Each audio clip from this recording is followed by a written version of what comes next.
Dua-dua motor ni ramai player dia. Tapi, apa perbezaan Y15 dengan LCV8 ni?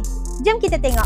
Okay, dari segi design, kalau korang tengok Y15 ni nampak lebih sporty, lebih agresif. Kalau LCV8 pula nampak lebih simple, compact, nampak chill je untuk korang yang nak daily ride. Dari segi enjin, Y15 ni menggunakan 150cc. Lebih power, lebih sesuai untuk korang yang nak bawa high speed and long ride. Untuk LCV8 ni pula, dia menggunakan enjin 135cc. Dia terkenal dengan enjin yang tahan lasak, smooth and sesuai untuk daily use. Dari segi minyak pula, kalau LCV8 ni nak compare dengan Y15, lagi murah. Cost maintenance pun LCV8 lagi murah. Untuk Y15 ni pula, dia menggunakan clutch tau. So feeling lagi sporty kalau korang bawa.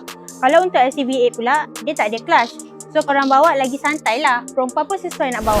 So kalau korang berminat dengan motor yang nampak lagi sporty, agresif, nampak lagi smart, korang ambil Y15 ni. Tapi kalau korang nak motor yang jimat poket, tahan lasak, nampak lagi santai, korang ambil LCV8 ni. So kalau korang berminat dengan dua motor ni, korang isi form dekat beg biru sekarang. Kita free delivery seluruh Semenanjung and kita banyak lagi ready stock colour lain.